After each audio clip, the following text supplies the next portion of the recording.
Welcome back to Obsession Engineering and the 749 project. So it's finally time to put the forks back into the bike, and for that I'm going to need a pair of side cutters and an Allen key, and probably my fork leg as well. So I'm going to slip this delicately into the hole. Oh, suits you, sir. And then when we get nearly full insertion, I need to snip the cable tie off that's holding the handlebar on, locate the handlebar in the little dowel hole it has to make sure it's in the right place. So that's on the third ring. Now there are marks on the fork leg from where cables and stuff have run previously, so we may as well line it up so they're still running in the same place so we don't end up with new marks. So there we go. Bit of a nip up there with the Allen key. Top yoke nip up as well. Then we'll get the torque wrench on it, tighten all them up properly.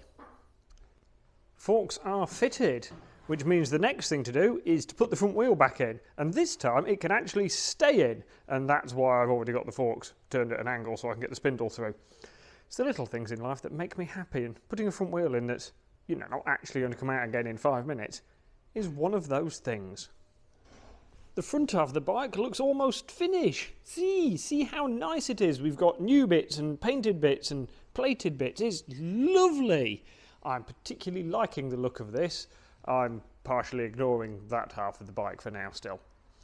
Right, the only thing that's looking a bit horrible and grimy still at this end of the bike is that brake caliper and the one on the other side. So the next thing to do is to get the screwing brush out and make these shipshape. From the outside our calipers don't look too bad. From the inside they look considerably more dirty. But the pistons and bits actually don't look too bad. This bike does have quite a lot of service history with it, so it's no great surprise that they have been mostly looked after, and brake dust is going to build up over time, so it's no great surprise. But we can, of course, get it better. But the first thing I need to do is take the pistons out. No, I don't. I need to take the pads out. That makes much more sense. So these are pretty simple. They're just on a little spring retaining clip. So I push the little spring clip down. It's easier with a pair of pliers to pull the pin out. And then I can put the clip there and slide the brake pads out the top. Now you can tell this has been dealer service because they've put anti-sort of squeal paste on the back of the pads that I tend to not bother with, and it's on EBC pads already, which are my preferred. And the pads have actually got a reasonable amount of life left in them, so at the moment I'm not going to change them. If I ride the bike and the brakes are terrible, then we will be changing them, but for now we'll give them an opportunity to behave themselves, especially because it's only really a 5-minute job to change them later if we need to. Anyone who's watched my videos before will know I like to arrange stuff on my piece of rag, so I've got like the top set of pads, and that's the inside one, outside one, lower set, inside and outside, and if it's all arranged on there it goes back in the same place. And the idea of this is if these are slightly bedded to a slightly shape or a bit of wear on the disc or whatever, then if they go back in the same place they don't have to rebed again, so they should be good straight away. So on the pistons you can see the shiny clean material of the actual piston underneath a bit of a layer of brake dust, but there's no horrible corrosion in there. It's not particularly furry, it's just basically just brake dust. So what I'm going to do to begin with, I've put the other caliper loosely onto the fork bottom just so that I can pump a little bit, is I'm just going to pump a little bit here to make sure all the pistons are moving, and I do need to wedge something in there to stop the top set pumping too far because they're moving easier. There we go, all 4 pistons are moving, and this is good news because everything should move relatively easily. And now I've got my brush stuck. Right, so that's, the pistons all move and they don't look too bad, but they can of course always be better. There is a bit of a discussion as to what you should actually clean your brake calipers with. I used to always use brake cleaner because it's called brake cleaner for cleaning brakes, and it turns out it's quite aggressive to the seals and it sort of has a bit of a tendency to dry everything out.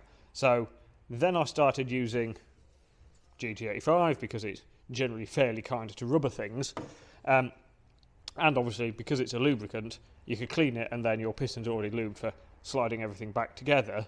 And a few people commented on that as well. And so what I'm actually going to try this time, and this is the first time I've actually tried it, is some soapy water in a bit of a tub. The idea of this is it's just what they call a light domestic soap, but not very liquid. I'm actually using bottled Moto Wash because it's a motorbike. And the idea is that this is nice and gentle to everything because it's just soap.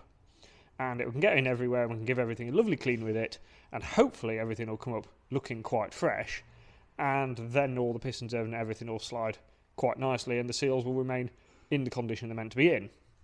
Some people, to slide the pistons back in, smear a tiny bit of brake fluid on them because that's what they're supposed to run on. And on these I might actually put a little dab of red rubber grease, but we'll get round to that later.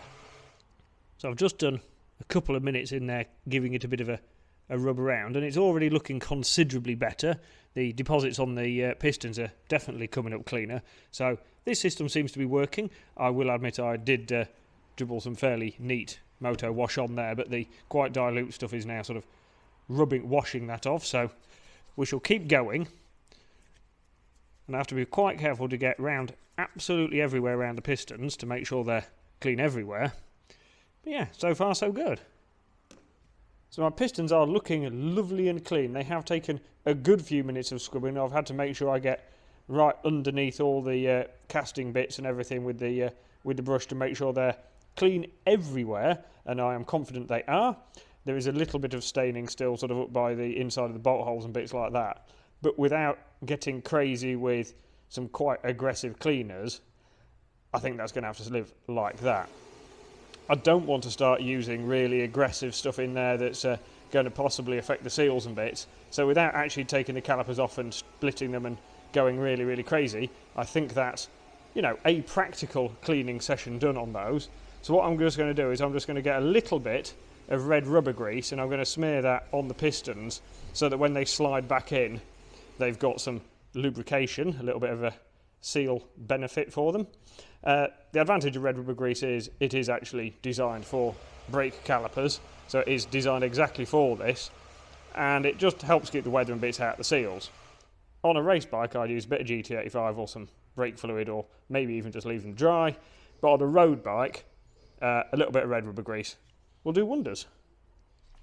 Right, so I've got some red rubber grease in there, some proper caliper grease.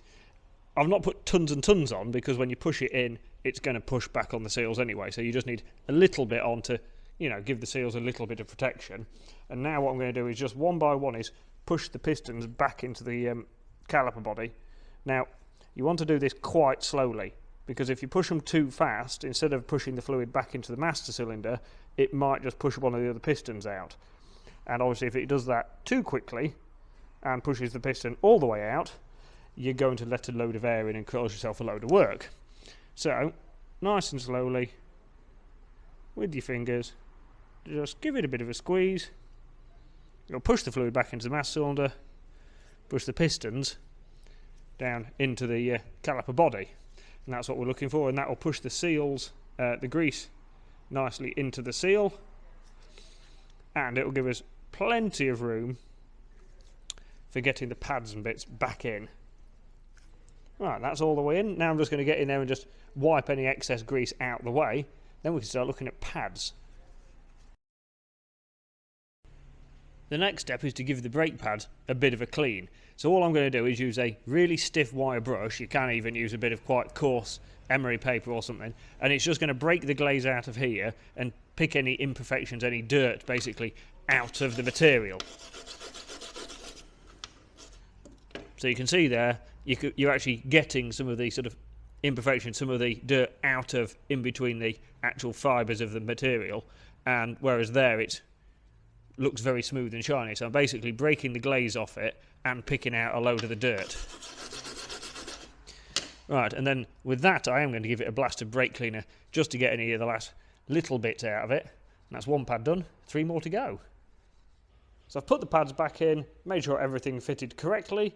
I've put the bolts back in, and these are, according to the workshop manual, it's always worth hunting the internet for a workshop manual, these are 43 newton meters lubricated, so a little bit of grease on them and tighten them up. So that's it. One caliper done, still one to go. Now that the calipers are clean and I know the pistons, everything move correctly, I'm going to treat it to some fresh brake fluid because I have no idea when this was last changed.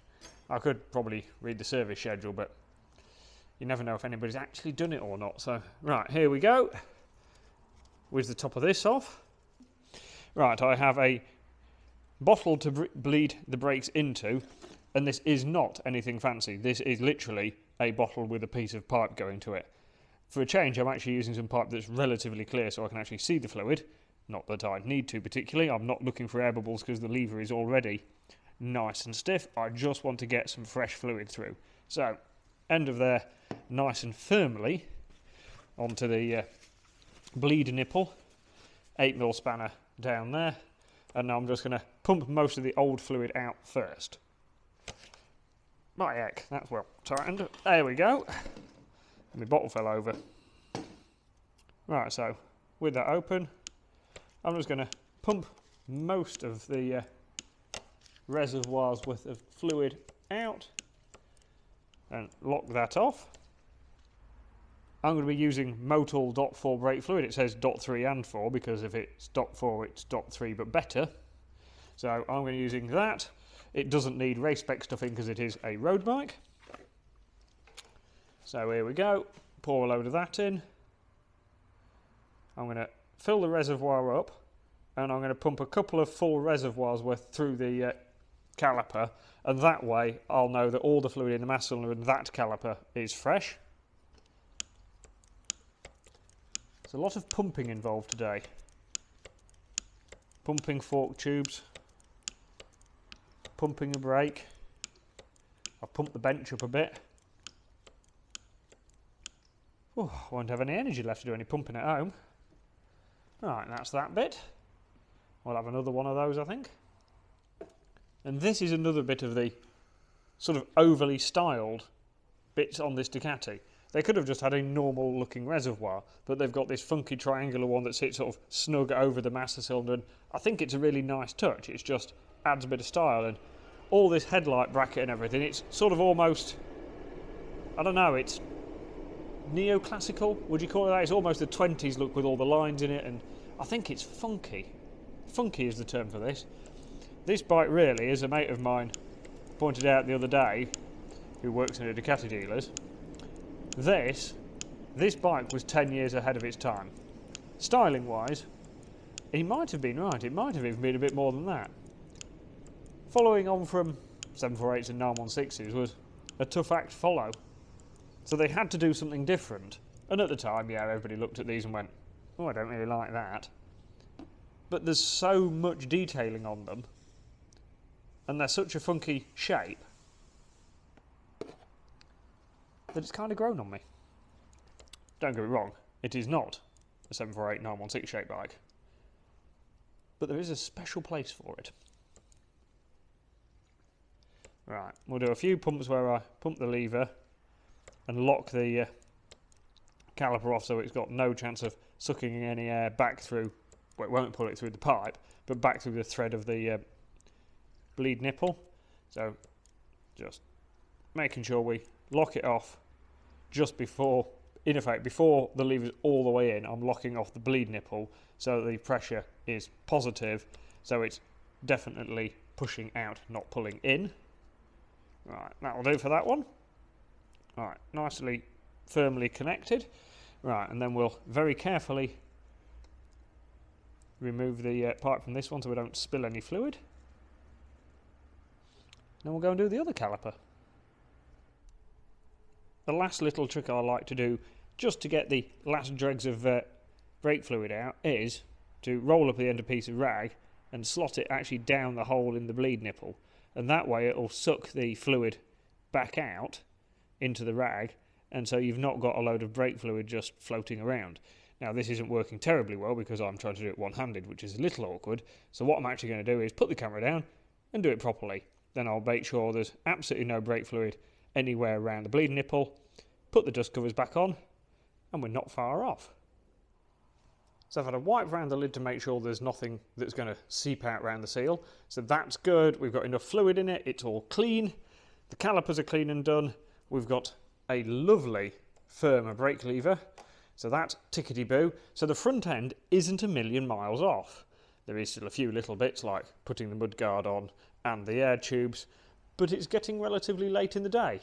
So I'm going to leave this for now, go home, have some lovely dinner, and tomorrow we're going to have another day on the Ducati.